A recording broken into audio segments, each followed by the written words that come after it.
Muy buenas tardes, comunidad universitaria, distinguida comunidad Puma. El día de hoy la Comisión del Bicentenario de la Constitución Federal de 1824 propiamente inicia una serie de conferencias conclusivas a este encargo que el Comité Técnico de la Facultad de Derecho encomendó que se llevaran a cabo precisamente en fecha tan especial. Quisiéramos, antes que nada, agradecerles su siempre grata presencia y hacer la presentación de el Presidium que nos hace el grandísimo favor de acompañarnos. Nos acompaña el día de hoy nuestra directora, la doctora Sonia Venegas Álvarez.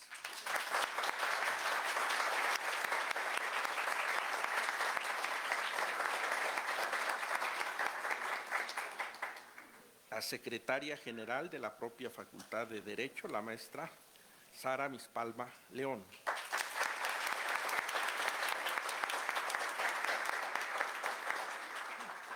El conferencista magistral maestro Rafael Estrada Mitchell.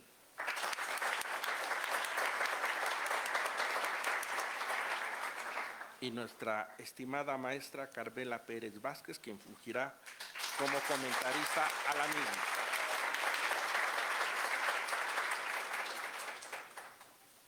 Antes de iniciar la conferencia magistral, daríamos el uso de la voz para que la doctora Sonia Venegas pues dirigiera un mensaje a esta comunidad de la Facultad de Derecho. Adelante, doctora. Gracias. Muy buenas tardes, tengan todos ustedes. Saludo con mucho aprecio a los miembros del Presidium, al doctor Rafael Estrada Mitchell, conferencista del día de hoy, a la maestra Carmela Pérez Vázquez, nuestra comentarista, al doctor José Luis López Chavarría, quien está en Presidium a nombre de los coordinadores. De igual modo, saludo también a los integrantes de la comisión organizadora, invitados especiales, a la maestra Sara Mispalva, secretaria general, a los señores exdirectores, el doctor Fernando Serrano Migallón, que nos acompaña, el doctor Ruperto Patiño Manfer, a las profesoras, a los profesores, a las alumnas y alumnos que nos acompañan en esta bella y emblemática aula Jacinto Pallares. A escasos días de la conmemoración del bicentenario de la Constitución Federal de los Estados Unidos Mexicanos de 1824, nos congregamos con el propósito de evocar el legado y la trascendencia que este documento constitucional ha ejercido en la historia de nuestra nación. Para ello, la comisión organizadora de los festejos conmemorativos del bicentenario de la Constitución Federal de los Estados Unidos Mexicanos de 1824 ha convocado esta conferencia magistral que será dictada por el doctor Rafael Estrada Mitchell. La Constitución de 1824 marcó el punto de partida de nuestra vida política independiente y desde sus inicios se configuró como la hoja de ruta para la forja del porvenir de una nación en ciernes, cuyo primer desafío consistía en consolidar su identidad. La promulgación de la Constitución Federal el 4 de octubre de 1824 fue el resultado de una larga lucha por la independencia y la autodeterminación que comenzó con los movimientos insurgentes a principios del siglo XIX. La independencia de México, consumada en 1821, dejó un vacío de poder que llevó a la necesidad urgente de establecer un marco legal que garantizara la soberanía y los derechos del pueblo mexicano. El proceso constitucional fue impulsado por un Congreso Constituyente que reflejaba una pluralidad política incluyendo representantes de diversas corrientes ideológicas, influenciado por las ideas del liberalismo europeo y americano, como las de Rousseau y Montesquieu. El texto constitucional buscó establecer un gobierno federal que promoviera la división de poderes y la representación popular. El legado de la Constitución Federal de 1824 es significativo en varios aspectos, pues, en primer lugar, introdujo un sistema federal que permitía a los estados tener autonomía en asuntos internos, aunque esto también generó tensiones y divisiones políticas. Y en segundo lugar, aunque limitada en comparación con las constituciones posteriores, en esta Carta Magna se incluyeron principios fundamentales que buscaban proteger los derechos individuales y establecer un gobierno representativo. En cuanto a su influencia histórica, brevemente podemos destacar que la Constitución de 1824 sirvió como modelo para textos posteriores, incluyendo las constituciones de 1857 y la actual Constitución de 1917. Ciertamente, su enfoque en el federalismo y los derechos humanos ha perdurado en el constitucionalismo mexicano. Mientras tanto, su herencia en el México contemporáneo se puede observar en varios aspectos, como la estructura política, ya que la organización federal actual del país sigue reflejando los principios establecidos en ese 1824. Asimismo, la división de poderes y el sistema electoral tienen sus raíces en este primer intento por estructurar al gobierno mexicano.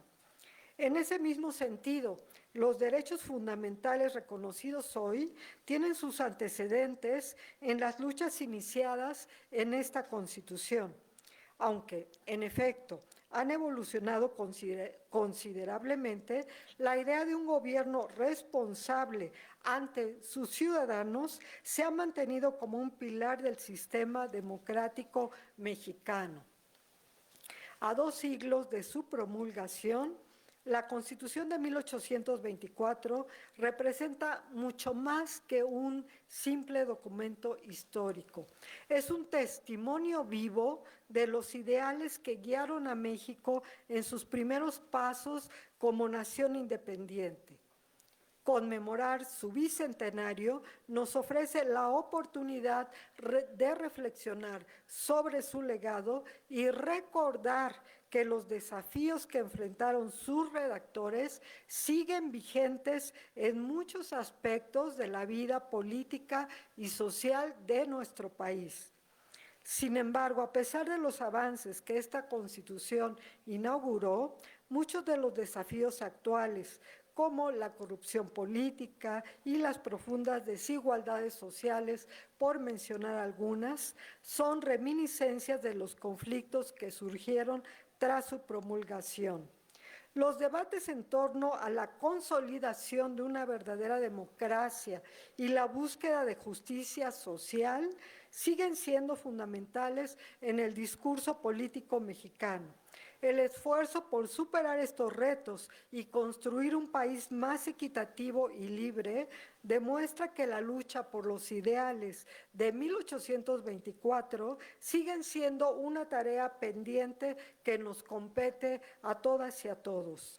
Conmemorar el bicentenario de esta Constitución no es solo un ejercicio de memoria histórica, sino una llamada de atención.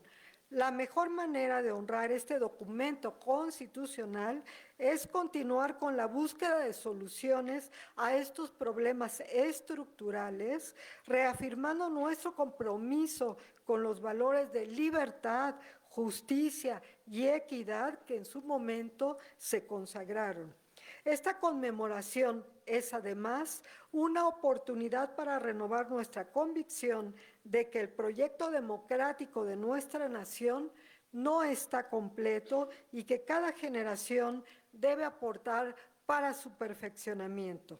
Con estas palabras reitero mi agradecimiento por su atención y para acompañarnos en esta jornada de reflexión y de homenaje. Que los próximos años nos sigan encontrando fortalecidos en nuestro compromiso con el México que todos queremos, un México que, tal como lo soñaron los constituyentes del 24, sea soberano, democrático y fiel a los principios de justicia y libertad. Muchas gracias.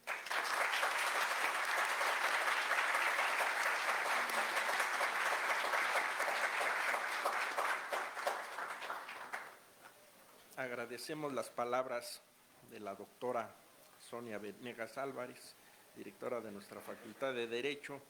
Y antes de iniciar la conferencia magistral, anunciar que este es una conferencia que forma parte de otra serie de eventos. Concretamente el 4 de octubre se llevarán a cabo dos conferencias más, una en la mañana y otra en la tarde, en donde nuestro querido maestro, el doctor Fernando Serrano, el mero día de la promulgación de la Constitución Federal de 1824, será nuestro ponente magistral. Antes de darle el uso de la voz al doctor Rafael Estrada Mitchell, simplemente diré alguna línea curricular muy breve.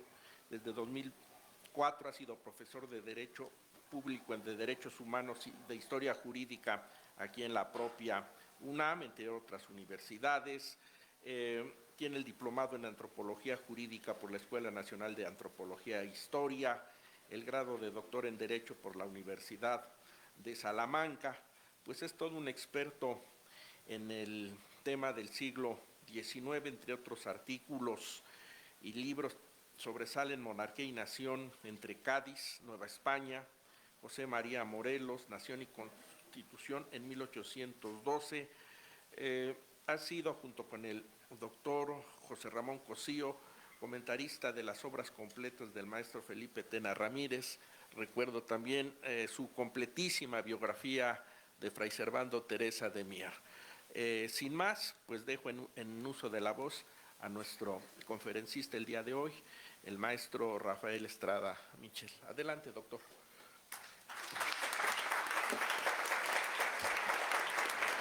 Muchas gracias. Muchas gracias, querido maestro. Es para mí un enorme honor. No lo digo esto como una fórmula de esas que se usan en este tipo de actos, sino como auténticamente una representación de lo que estoy sintiendo en estos momentos. Es un honor estar aquí, bajo la presidencia de nuestra directora. Saludo en ella a toda la espléndida comunidad de la Facultad de Derecho y le agradezco mucho a la doctora Sonia Venegas esta invitación. Lo mismo que al Seminario de Constitucional de Amparo, a mi querido amigo el doctor Rodrigo Brito, su presentación tan generosa, maestro, y por supuesto a nuestra secretaria general, con la que comentaba yo hace rato que si me hubieran dicho, no me dejará usted mentir, hace unos meses que estaría yo en este momento tan axiomático, festejando 200 años, 20 décadas, se dice rápido, 40 lustros, y en fin, sigan ustedes haciendo cuentas, de que el orden constitucional surgió en nuestro México emancipado, no me lo hubiera creído. En un aula, además, que lleva el nombre de un jurista tan destacado como don Jacinto Pallares, michoacano, además, para colmo de goce mío y de mi padre aquí presente. En fin, que no podría ser mejor la circunstancia. Vamos a ver qué dice nuestra maestra y cómo critica estas palabras. En una de esas se nos va el gozo al pozo, pero yo le ruego a usted que sea misericordiosa con un servidor. Saludo, por supuesto, también a la espléndida comunidad de alumnas y alumnos.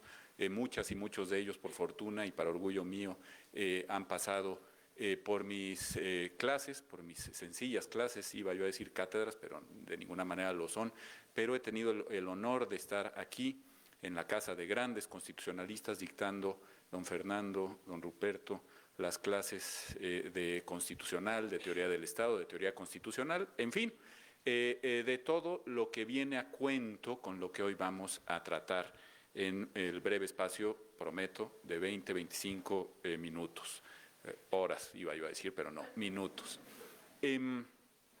Bueno, simplemente recordar que don Jacinto Pallares, para gloria de ustedes, queridas alumnas, queridos alumnos que están aquí, se refirió así a un jovencísimo José Vasconcelos, que después sería rector de nuestra universidad. Escribió aquellos bellísimos versos que cuando Vasconcelos estaba echando relajo, como afortunadamente muy pocos de ustedes en este momento, y le planteó al maestro de Derecho Civil, don Jacinto Pallares, que no le interesaba en lo más mínimo su clase, que no quería estar ahí, que por eso estaba con los pies subidos en el pupitre y leyendo el periódico.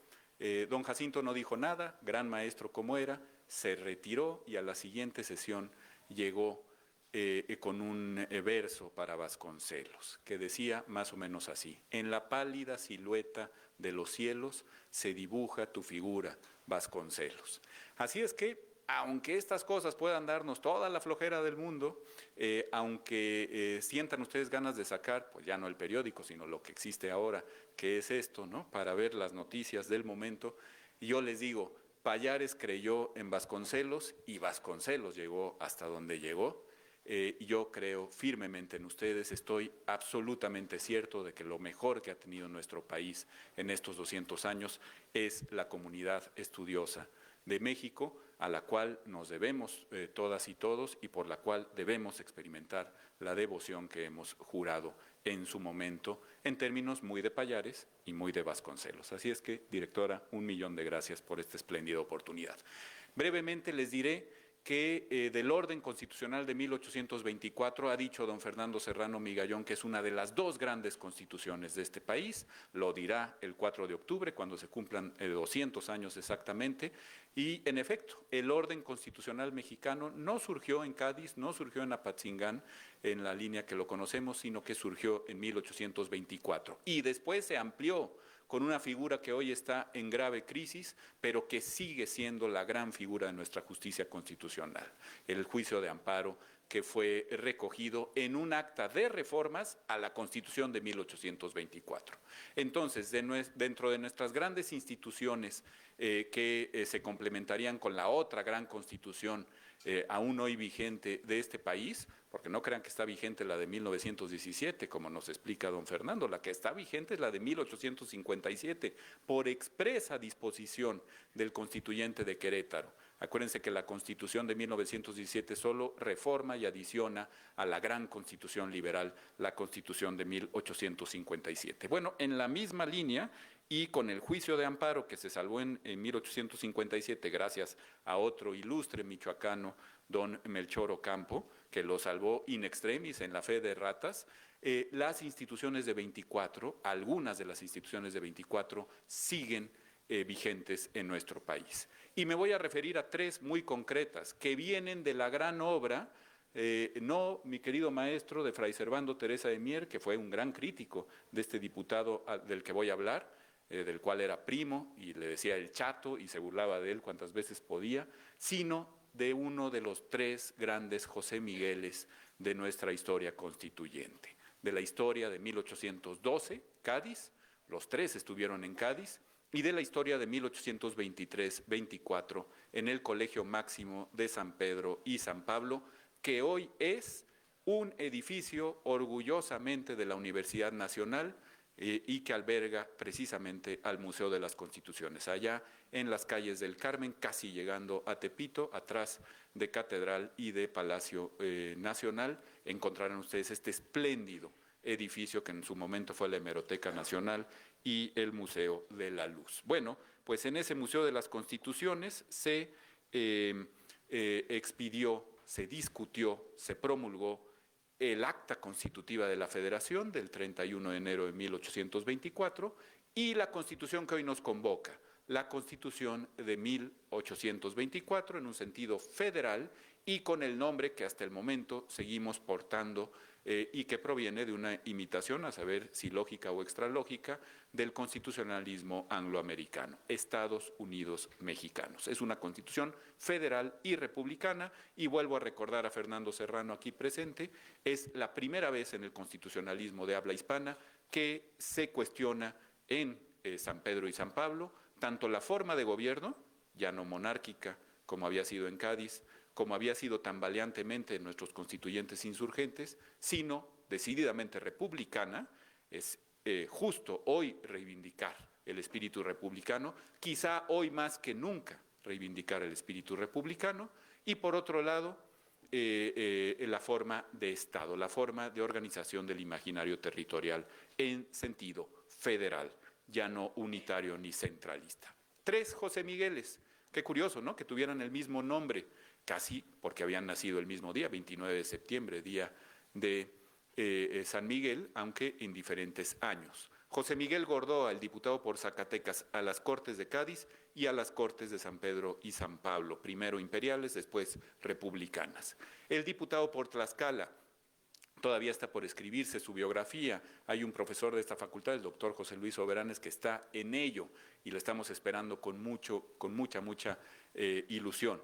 El doctor José Miguel Guridi y Alcocer, un estupendo diputado, tanto en Cádiz como en México. Y al que me voy a referir mayormente, la némesis del padre Servando Teresa de Mier, némesis saltillense para un regiomontano, como suele ocurrir y como sigue ocurriendo, que fue el gran José Miguel Ramos de Arizpe. Uno de los pocos personajes por los que, como dijo hermosamente Herrera y Lazo, nuestro país puede reivindicar el genio constitucional. Hay 3 figuras de Ramos Arizpe que siguen vigentes en la actualidad. Y fíjense qué curioso para nuestro hiperpresidencialismo, que también comentó otro gran profesor y rector de esta universidad, Jorge Carpizo, para el exacerbado presidencialismo basado en lo que ustedes han estudiado como facultades metaconstitucionales. Esa institución no es la presidencia de la República. En el constituyente de 23-24, el titular del Ejecutivo, perdónenme que hable en masculino, señoritas, señoras, pero en aquel entonces todavía no habíamos avanzado para lo que vamos a ver, que es el enorme avance este año, que es la asunción de el único poder unipersonal que tiene este país por una mujer, pero entonces hablamos de puros hombres y así lo hicimos durante todo el siglo XIX y todo el siglo XX. Afortunadamente se ha acabado esa infame tradición, si me lo permiten. Bueno, el titular del Ejecutivo no es lo que conocemos hoy como presidente de la República en 23-24. Era el presidente de la Federación. Expresamente se le nombra así como había presidentes en los estados, los gobernadores. El presidente de la Unión Federal Mexicana, solamente presidente del orden federal competencial, es el titular del Ejecutivo según la Constitución de 24. Parece una distinción meramente nominal, pero no lo es. Cuando decimos presidente de la República, estamos hablando de todos los órdenes competenciales, como bien han estudiado ustedes en esta facultad. Estamos hablando de alguien que preside sobre los órdenes locales y sobre el orden federal, y eso no sé qué tan compatible sea con nuestra auténtica estructura federal.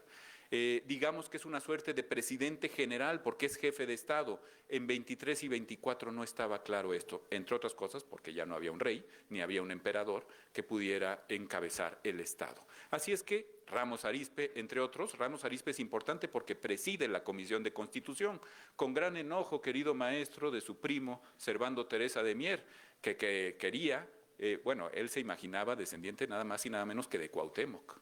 Decía, si a alguien le debe corresponder el trono de una eventual corona imperial mexicana, tiene que ser a mí, porque yo desciendo de Cuauhtémoc. Imagínense, si así estaba, ¿cómo no iba a reivindicar, hombre de gran genio, el padre Mier, cómo no iba a reivindicar presidir la Comisión de Constitución? Pero era muy escandaloso y planteaba sus deseos y aspiraciones de manera muy abierta. Y eso, aquí hay ilustres políticas y políticos que no me dejarán mentir, es la peor fórmula en política. No te deben dejar, no debes dejar que te vean venir, ¿no?, en política. Y eso es lo que hacía el padre Ramos Arizpe. Decía don Lucas Alamán, que lo conoció bien, que tenía una suerte de aversión por la línea recta. Si podía irse de manera recta a un punto, prefería siempre curvear, don Jaime, prefería el zigzag. Nunca quería que lo vieran. Y realmente hablaba muy poco en tribuna. No era un buen tribuno, a diferencia del padre Mier. pero era un hombre que controlaba los parlamentos con su talento.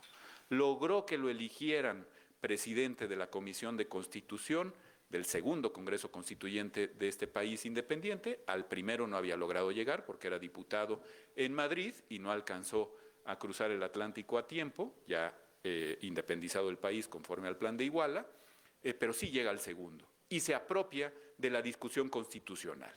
Y tres figuras que siguen vigentes, a diferencia del primer presidencialismo mexicano, que hoy siguen vigentes en nuestro país, las había propuesto desde 1811 José Miguel Ramos de Arizpe, diputado por Saltillo en Coahuila, a las Cortes de Cádiz. Voy a demostrarles que las propuso, noviembre de 1811, pero que también siguen vigentes, porque no son de estas ocurrencias de nuestro constitucionalismo que suele aparecer y que al correr de los años, porque es impracticable, no me estoy refiriendo a ninguna en concreto, no vayan ustedes a creer, pierden vigencia. No, las tres tienen hoy por hoy aplicación. Y aún en época centralista se mantuvieron en vigor las más de ellas. Voy a la primera, las diputaciones provinciales. Una suerte de juntas para el fomento económico, también normativo y eventualmente legislativo de las provincias, en toda la enorme extensión de la monarquía española. Ramos Arizpe se da cuenta que los vecinos de lugares tan lejanos como el Nuevo México, imagínense, o como las provincias internas de Oriente a la que pertenecía Coahuila y Texas, no podían dejar de tener una suerte de representantes a título de vecinos, de vocales, que si bien no legislaran, el padre Ramos Arizpe, que sabía callarse las cosas, eventualmente pudieran convertirse en legislaturas estatales.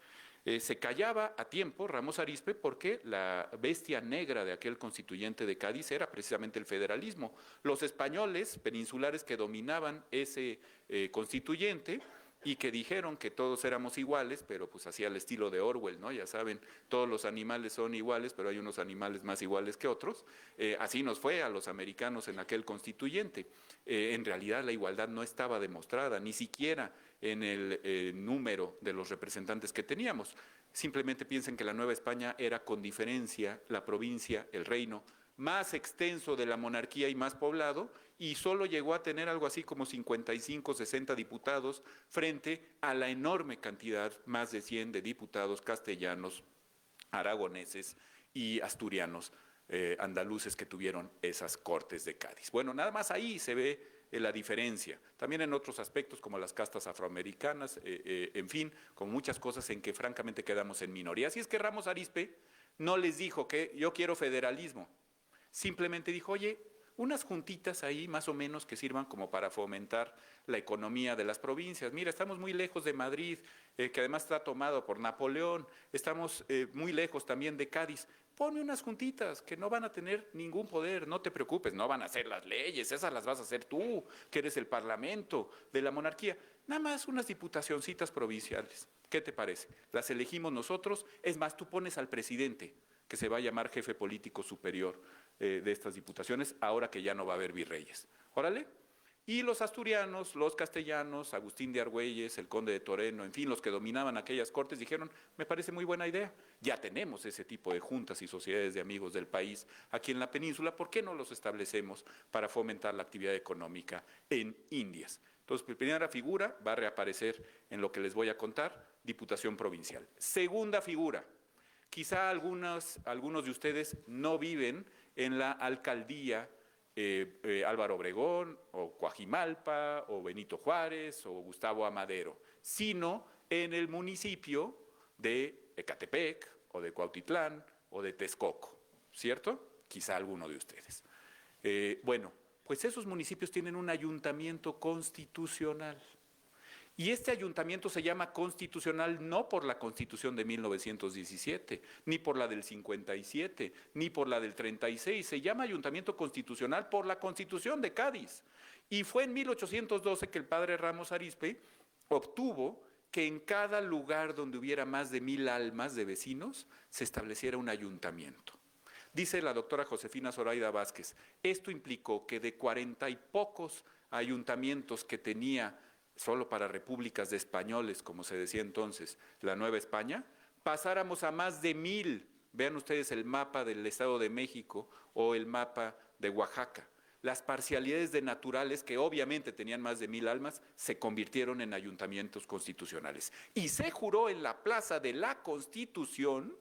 Hubo un intento, no sé si se acabó consolidando o no, de renombrar el famoso Zócalo de la Ciudad de México como Plaza de la Constitución de 1824. En realidad se llama Plaza de la Constitución por la misma razón que los ayuntamientos constitucionales. Y por eso se llama así la Plaza de la Constitución de Tlalpan, y por eso se llama así la Plaza de la Constitución de Azcapotzalco, y la que quieran de los ayuntamientos que existían en 1812, porque ahí se juró la Constitución de Cádiz y se creó un ayuntamiento constitucional a ciencia, paciencia y propuesta de Ramos Arizpe. Entonces van dos instituciones.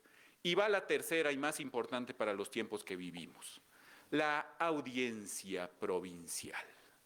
Ramos Arizpe sufrió en carne propia, como su primo el padre Mier, Fray Servando, la justicia de covachuelos, como les llamaban, justicia que se impartía en una covacha de Madrid. Tenías que viajar a Guadalajara, aunque vivieras en Chihuahua, ¿no? O en Santa Fe de Nuevo México, o en San Francisco, California. Había que viajar a Guadalajara, a Guatemala o a México para obtener justicia de la Real Audiencia. Y en una de esas te acababa yendo, como al padre Mier, que lo exiliaron por su discurso guadalupano, te acababa yendo tan mal que tenías que irte hasta San Lorenzo del Escorial, hasta Madrid, hasta Sevilla, a ver si ahí encontrabas justicia. Ramos Arizpe dice, esto tiene que terminar. No podemos seguir teniendo a los leales súbditos de Texas o de Coahuila o de Tamaulipas a expensas de una audiencia tan lejana. Creemos una audiencia en cada capital de provincia, donde fenezcan abogadas y abogados. Esto aquí hay que decirlo con toda claridad, porque no se entiende en otros foros, incluso de historiadores, de sociólogos, de politólogos. Ustedes entienden perfecto lo que quiere decir esta admonición que logra Ramos Arizpe introducir a la Constitución de Cádiz y que luego refrenda en la Constitución de 1824. Me quedan 4 minutos, les ruego tantita paciencia para acabar con esto. La audiencia provincial iba a conocer hasta la última instancia, juristas, y hasta el auto de ejecución de todas las causas criminales y civiles que se suscitaran en el territorio de la provincia. Y por supuesto la primera audiencia que consiguió provincial, Ramos Arizpe, lástima que regresó Fernando VII y entonces acabó este plan, lástima por eso y por muchas otras cosas, pero la primera audiencia la consiguió con sede, ¿dónde creen ustedes? En Saltillo de Coahuila. Es decir, la gente de las provincias internas, que son hoy los estados del sur de los Estados Unidos y los estados del norte de México, no tendrían que viajar a México, a Guadalajara o a Guatemala o a La Habana para obtener justicia. Se quedaría todo en la audiencia de Saltillo. Esto habría sido una auténtica revolución de la justicia. Insisto, lástima que regresó Fernando VII en 1814, desconoció la Constitución y por ende apresó al padre Ramos Arizpe, por cierto, en la Cartuja de Araceli en Valencia, y por ende se acabaron las audiencias provinciales. Pero luego resucitaron en 23-24. Ramos Arizpe restablece esta idea de audiencias en cada provincia, nada más que ya no son provincias. Y nada más que ya no son diputaciones provinciales. Las viejas intendencias se convierten en estados de la Unión. Y cada estado de la Unión Federal Mexicana que trazó Ramos Arizpe con grave enojo de su primo Servando Teresa de Mier, que no quería un bicho tal como la federación, se convierte en un estado con legislatura propia, diputación provincial, con ayuntamientos constitucionales que venían de Cádiz y que no se deshicieron ni aún con el absolutismo de Fernando VII y que llegan hasta nuestros días en un número mayúsculo, ya no solo son 1,000, ahora son más de 2,500, y con audiencia provincial, en donde va a terminar hasta su última instancia toda causa civil y criminal. Estas audiencias provinciales hoy por hoy se llaman tribunales superiores de los estados. Aun cuando no hubo estados, jóvenes, en 36 y en 43, siguieron existiendo los supremos tribunales de justicia. Porque el país no se puede quedar sin justicia. No puede, ni por unos meses. El país requiere siempre justicia constitucional efectiva. ¿Cuándo se acabó este esquema de Ramos Arizpe? Se acabó con el amparo directo, con lo que don Venustiano Carranza llamó en el Constituyente 16-17 el amparo invasor, con la idea de que la justicia de la Unión puede conocer de todas las causas que se resuelvan en los tribunales superiores, una idea tan criticada por ese ilustre constitucionalista que fue Emilio Rabasa hace ya más de 100 años, ¿no? Bueno, y dentro de 1000 años seguiremos discutiendo lo mismo, no se preocupen. Porque como dice Gordon Brown, el primer ministro de Inglaterra, no sean desesperados, hombre, mexicanos, mexicanas.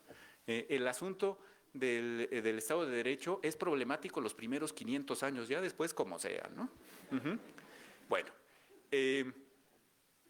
las audiencias provinciales, ahora tribunales superiores de justicia, incluso en los periodos centralistas, conocían hasta última instancia y por lo tanto no podía haber un juicio de amparo, que hoy llamamos amparo directo, que casara, que revocara una sentencia dictada por un tribunal superior. Yo les pregunto, no quiero ser crítico ni imprudente, pero yo les pregunto, ante el debilitamiento que está sufriendo nuestra justicia constitucional, ¿no ha llegado el momento de recuperar la justicia constitucional que en Cádiz y en 1824 trazó el padre Ramos Arizpe y encargó a las audiencias provinciales, es decir, a los tribunales superiores de justicia?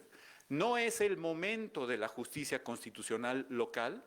¿No podremos empezar a pensar en amparos contra leyes locales que tengan, eso sí, y ya no el federal, efectos generales en sus sentencias? ¿Suspensiones que realmente valgan? En una de esas, por ahí podemos salvar a nuestro Estado constitucional y democrático de derecho.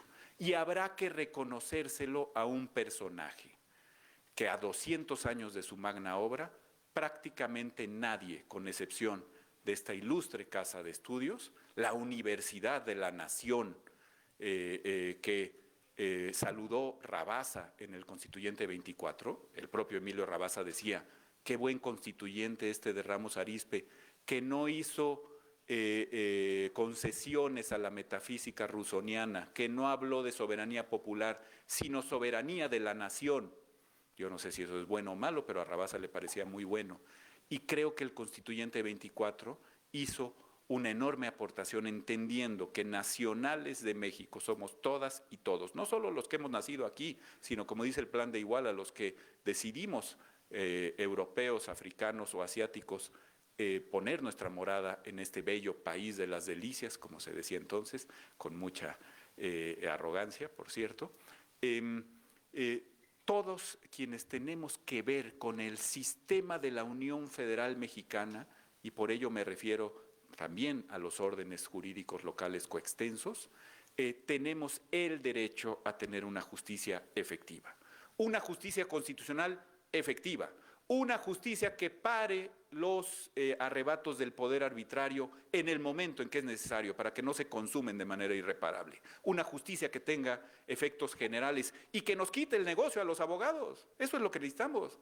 No estar cobrando grandísimas cantidades de honorarios como amparistas, porque obviamente no tiene efectos generales. Entonces cada uno de ustedes, cada uno de los que quiera ser protegido, que venga y me pague mis honorarios. Yo les digo, les consta a ustedes en son de WhatsApp, pero no tanto. Le pasas el recibo de honorarios a tu cliente, mire usted, ¿no? Impostas la voz. Yo le he pedido al juez de distrito que supla la deficiencia de mi queja. Son $700. Oiga, usted lo que le pidió al juez de distrito es que como no tiene ni la más remota idea de qué solicitar en el juicio de amparo, le supla sus deficiencias como abogado. El día que termine eso, que es el día en que haya auténtico acceso a la justicia, será porque las sentencias de amparo contra leyes y también, no solo contra leyes, los precedentes de amparo en los actos jurídicos concretos, en los actos de autoridad concretos, nos beneficien a todas y a todos y no necesitemos ir a un tribunal para hacerlos valer porque tienen efectos generales. La reforma que fue votada hace unos días establece en su artículo 107 exactamente lo contrario a lo que les estoy diciendo. Volvemos a la malhadada fórmula Otero, el principio de relatividad de las sentencias de amparo.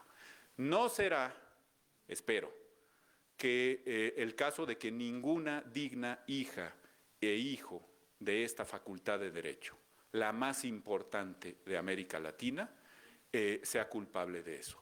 Ciertamente tampoco lo fue el padre José Miguel Ramos de Arizpe. Y por su atención yo les agradezco muchísimo esta enorme oportunidad.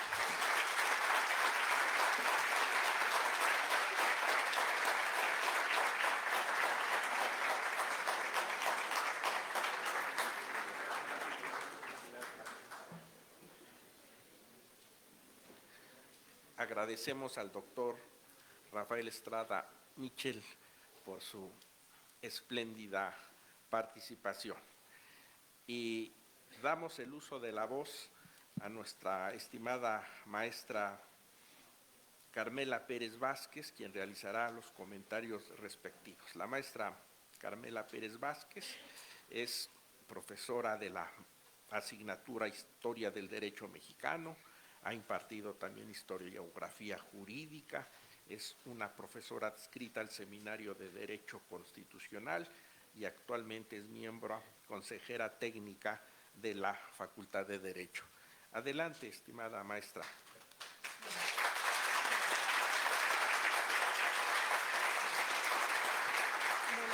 Buenas tardes a todos. Para mí también es un orgullo y un honor estar participando en este evento a 200 años de la promulgación de la Constitución de 1824. Es un honor para mí estar aquí con la doctora Sonia, la directora de nuestra facultad, la doctora Sonia Benet, aquí, y la secretaria general, la maestra Miss Palma. Y bueno, sí tengo algo que recriminarle al doctor. Fue muy poco tiempo. Nos dejó con ganas de seguir escuchándolo, porque es un tema de suma importancia en estos momentos para nuestro país. Estando aquí el doctor Serrano Migallón, no puedo más que decir lo que él siempre ha dicho. El derecho constitucional es un trabajo de siglos y cada constitución que ha sido promulgada en nuestro país es un paso para llegar a lo que tenemos. Entonces, al hablar de nuestra primera constitución, que estableció el sistema federal en nuestra nación, y en estos momentos tan problemáticos y convulsos para todo el país y para todos nosotros en especial, pues es un tema de suma importancia. Y la historia, yo creo que la historia siempre es quien nos puede resolver los conflictos del presente. Su exposición, en lo particular, para mí fue extraordinaria, porque nos hizo reflexionar y seguir reflexionando en torno a este personaje tan importante que fue Miguel Ramos Arizpe, el padre del federalismo mexicano. Y no solamente tuvo repercusiones en nuestro país, las autonomías actuales en España, pues se las debemos a estas diputaciones provinciales. Y nosotros muchas veces nos olvidamos de que México ha hecho grandes cosas en torno a las cuestiones jurídicas en específico. Entonces yo creo que su presentación fue maravillosa, creo que nos faltó tiempo para poderlo escuchar con mayor profundidad. Y lo importante que usted nos dio a conocer el día de hoy es que traer los hechos del pasado al presente nos pueden ayudar a solucionar estos conflictos, tomando en cuenta estas figuras de las diputaciones provinciales, de los municipios y los ayuntamientos constitucionales y sobre todo pues las audiencias provinciales, ¿no? Y parece que todo esto se nos olvida y a los legisladores actuales se les olvida que no están descubriendo el hilo negro. Si nosotros podemos voltear nuestros ojos al pasado, podemos entender muchas cosas. Y creo que estos festejos del bicentenario de nuestra Constitución y del surgimiento de nuestra nación como país independiente, como República Federal, donde decidieron establecer como forma de gobierno una república representativa, popular y federal, debemos tomarlo en cuenta en estos momentos tan importantes. Y conferencias como las que usted nos está dando el día de hoy son fundamentales para todos nosotros como académicos y sobre todo para los chicos que están aquí sentados como alumnos, porque pueden escuchar a grandes profesores que con su sapiencia y su experiencia, con los libros que han escrito todos los aquí presentes, pues pueden los alumnos entender y comprender muchas de las cosas que están sucediendo Entonces yo creo que esto puede ayudarnos mucho y muchas gracias por haberme invitado, al director del seminario, el doctor Rodrigo Brito, por haber pensado en mí para estar aquí, porque me siento honrada de escucharlo y de tomar en cuenta la historia y no olvidar estos grandes documentos que nos han representado, específicamente esta Constitución de 1824, que muchas veces ha sido vilipendiada y, como usted dice, un gran documento que muchas veces dicen, bueno, pues la crítica fácil es una mala traducción de la Constitución norteamericana. Y no es así, y se ve como lo dice el doctor Serrano Migallón en su libro. O sea, las diputaciones provinciales vienen porque el Ramos Arizpe conocía el regionalismo novohispano establecido en las reformas borbónicas. Entonces, el federalismo mexicano viene mucho más allá del establecimiento de nosotros como nación, y eso nos lo acaba usted de plasmar con esta rápida visión de Ramos Arizpe y su quehacer legislativo, tanto en Cádiz como en el legislativo del 23-24 en el Congreso Constituyente. Entonces yo creo que es muy importante que se hagan estos eventos en la facultad y me pareció extraordinaria. Yo quisiera, si se pudiera, que continuara algún día otra conferencia, no sé si, porque me pareció muy, muy, muy interesante y nos faltó mucho en torno a la misma Constitución, ¿no? Y se critica, no hablamos de cómo se establece el Ejecutivo, por ejemplo, o qué pasa con las comunidades indígenas que también no son tomadas en cuenta dentro del texto constitucional, pero tenían otros problemas que resolver en ese momento y que al final de cuentas siguen hoy, en este momento, presentes en nuestro quehacer como abogados. Entonces, pues muchas gracias y pues no sé si con esto me pasé de tiempo, pero muchas gracias a todos.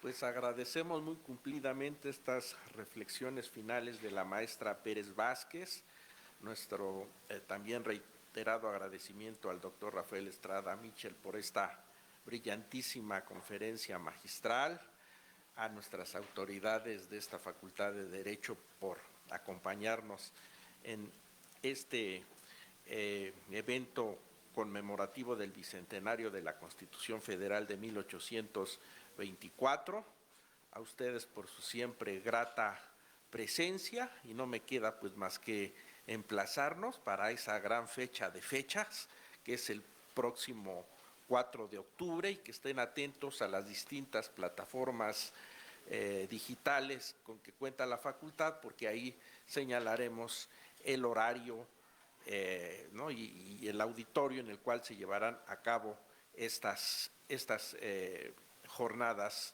de celebración del Bicentenario. Pues muchísimas gracias y que tengan ustedes muy buenas tardes. Hasta la próxima.